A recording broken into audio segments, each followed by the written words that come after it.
name's Dr. Rick Dina. And how long have you been following a low-fat, fruit-based vegan diet? I have been a raw food vegan, moderately low in fat, for 25 years now. In fact, I'm giving a lecture tomorrow, 25 years raw and still standing.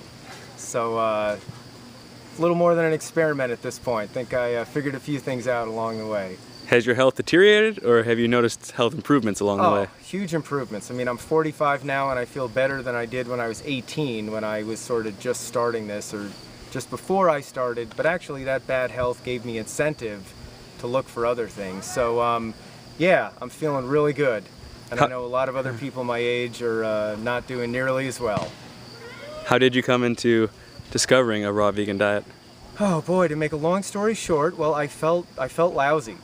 When I was 18, drinking too much beer, doing a few other things that I shouldn't have been doing, eating a standard American diet, not exercising so much, and as the saying goes, I finally got sick and tired of feeling sick and tired.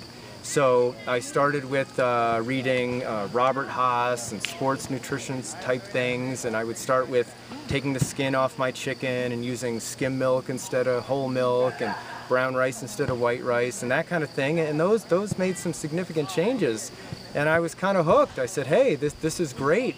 I then found out about natural hygiene through the book Fit for Life. Then I started going to natural hygiene conferences and just sort of kept going from there, and the more I did, the better I felt, and it just gave me incentive to want to, keep going and keep at it, because life's better when you feel good. Would you recommend people take the same approach you did of slowly doing it? In general, I would advocate that people take a gradual approach. One of the reasons for that is, if let's just say, like the way I did, skin off the chicken, or you don't have to be that slow, but a few gradual approaches or gradual changes. I made those gradual changes, and I enjoyed the new things, and I never felt deprived. So it sort of set the mindset up that you can leave some old things behind, but you've got new things there in their place, and hey, I made this step and I don't feel deprived. And it sets up that, hey, maybe if I take the next step, I won't feel deprived. And if you do that, it's easy. When you feel deprived of something, willpower only keeps you going for so long until you eventually go back. The other thought on that is, I've never met anybody in my life who learned all this great stuff, changed overnight, and then did it perfectly for the rest of their life. And my guess is I never will. So we all have those times when we want to, have something more familiar, maybe a little bit more filling. And for those of us who have gone through the process gradually, what I might go back to these days is, oh gosh, I'm going to steam up some potatoes and mush some avocado in there and have that. Whereas if I hadn't gone gradually, what I go back to is what I'm familiar with. I'd go back to a fast food restaurant, or back to some, pizza or something like that. So I think that gradual transition is really helpful, and that's overall what I advocate for most people. Why is fruit such a vital aspect in allowing the body to heal itself? Well, just like you said, the body heals itself. That is the biggest issue going on. And there's two sides of the equation. You got to give the body what it needs, supply all its basic nutrients and basic physiological needs. More importantly, though, you've got to get out of the way and let the body heal itself. Fruit is very easy to digest, supplies a huge amount of what we need, not quite everything. You need a few other things in there. And by not taxing your body, the ability to heal itself is maximized. So fruit is hugely important in that way.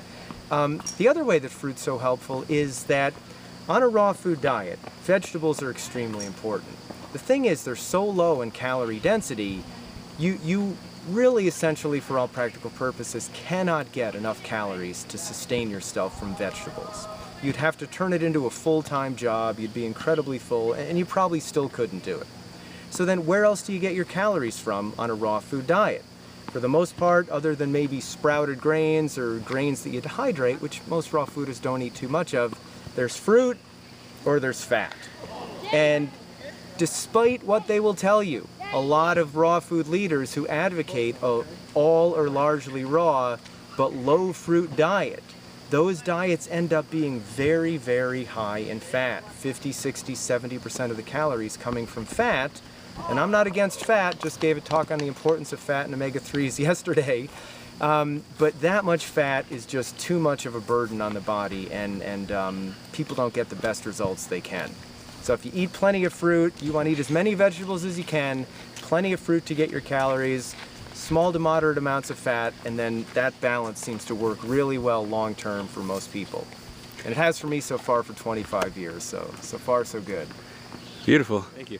And where can we find more information? And if someone's in your area, where can we find your classes? Yeah, so my wife and I teach at this point, 100-hour series of classes over 15 days called The Science of Raw Food Nutrition. We teach at a school in Northern California called Living Light. People come there from all over the world, and the school is just dedicated to raw food. And we're essentially the nutrition department. Our website is rawfoodeducation.com. We are based in Northern California, but we consult with people and analyze their lab work and do all that stuff for people really all over the world.